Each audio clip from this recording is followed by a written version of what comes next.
Do you want to be healthy? I want to be healthy, and I feel like a lot of people want to be healthy, but I just feel like some people succeed at it better than others. A big part about being healthy comes with the way you breathe, and it makes sense. You know, you need oxygen to survive, you need to breathe to get oxygen, so you really need to breathe to survive. Dude, shut up, you're such a mouth breather. Oh yeah?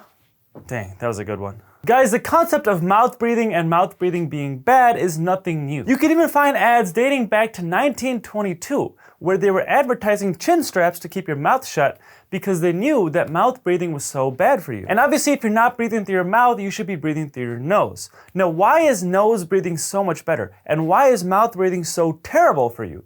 Well, I'm gonna go over 8 reasons why mouth breathing is so bad for you. The first reason mouth breathing is so bad for you is you did not hit that thumbs up button below. Just kidding, but I would greatly appreciate it if you did. Number 1 is oxygen. You simply get way more oxygen breathing through your nose than you do breathing through your mouth. And the reason is when you breathe through your mouth, you get oxygen into your body really quickly, but you also exhale really quickly as well. So you're taking really short, more frequent breaths. And you might think, hey, this might be good for you because you keep getting new oxygen supply into your body. But the problem is when you breathe through your mouth, the oxygen doesn't have much time in your body to get absorbed and go to all the right places. Now, when you breathe through your nose, you're taking slower, less frequent breaths. So this oxygen is coming into your body more slowly, but it's spending more time in your body.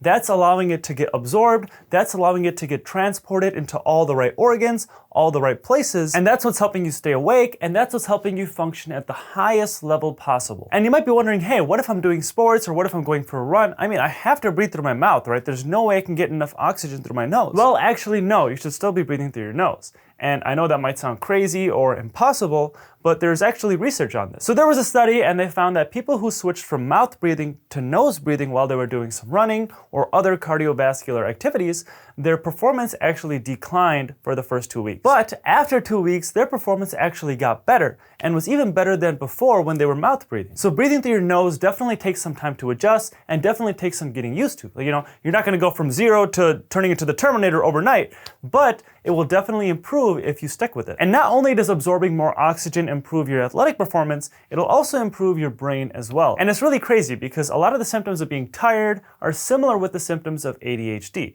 And it kind of makes you think, you know, are these people who are being diagnosed with ADHD, are they really just having a sleep issue? Are they really just having a breathing issue where if they absorbed more oxygen, instead of being mouth breathers, if they became nose breathers, would they still have the same issues and would they still need to be taking these pills to get better? Number 2, and the second reason breathing through your mouth is so terrible is you're way more likely to get sick than if you were to breathe through your nose.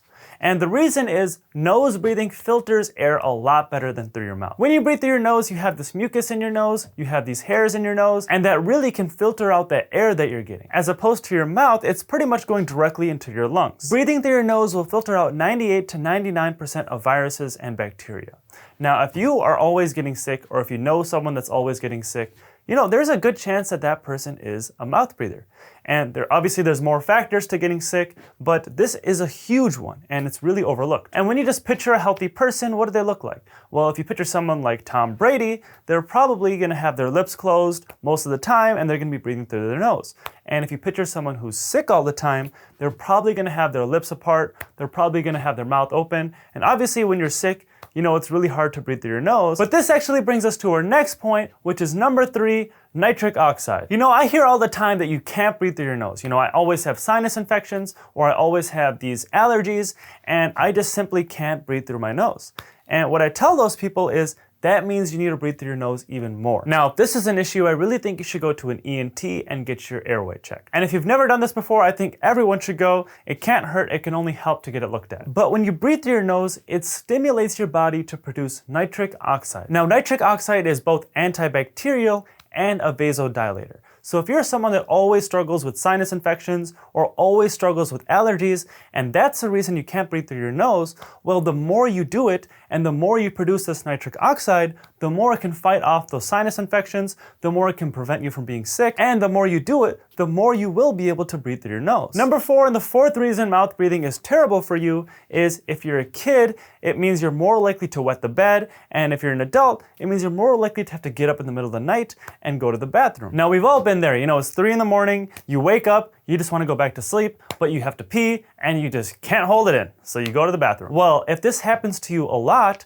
or if you're a kid, or if you have a kid, or you know a kid that's always wetting the bed, there's a good chance that that kid is breathing through their mouth. And it all has to do with oxygen absorption. When oxygen gets into your body, it gets converted into carbon dioxide, and every time you exhale, that's what you're breathing out. Now, when you're breathing through your mouth, the oxygen is getting into your body really quickly, and the carbon dioxide is getting out of your body really quickly. That means the oxygen is not spending much time in your body, and the carbon dioxide is not spending much time in your body. Just not being able to absorb oxygen as well, or not having this carbon dioxide in your body as long as it's supposed to be, it can affect your muscles. And part of those muscles are those muscles that control your urge to pee. And this is why you're more likely to have to go to the bathroom in the middle of the night, and if you're a kid, why you're more likely to wet the bed in the middle of the night. The fifth reason mouth breathing is terrible for you is it can affect the look of your face. So a typical picture for a mouth breather is someone who has a longer, narrower face, and a typical picture for a nose breather is someone who looks more normal. You know, their face isn't super skinny,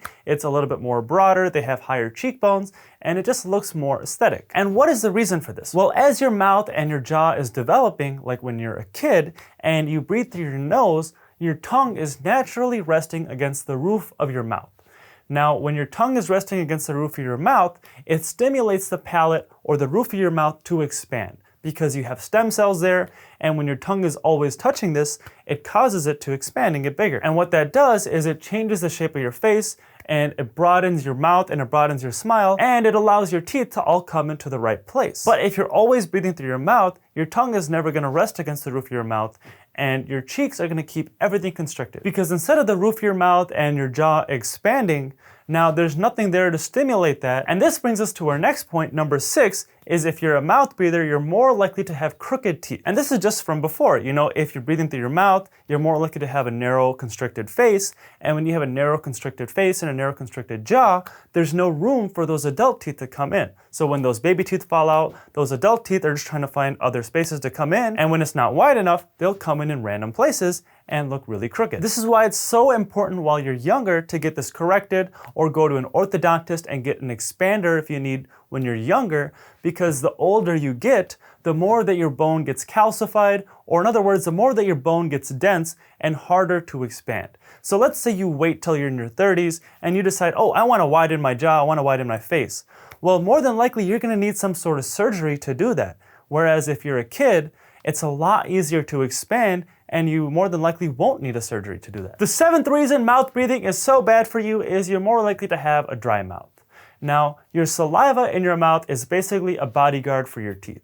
And it has antibacterial stuff in it, it has minerals in it, and it can strengthen our teeth, and it can wash away all those plaque and bacteria and food particles that cause cavities. Now, when you breathe through your mouth, you're just drawing that saliva up, and you're drying your mouth, and you have less saliva. So that makes your breath smell terrible, and that makes you more likely to get gum disease and cavities. And number 8, and the last reason mouth breathing is terrible for you, is just airway issues in general. Now, I know we talked a little bit before about this, but if you're breathing through your mouth all the time and you're always getting sick, now you could have a real issue with just your airway in general.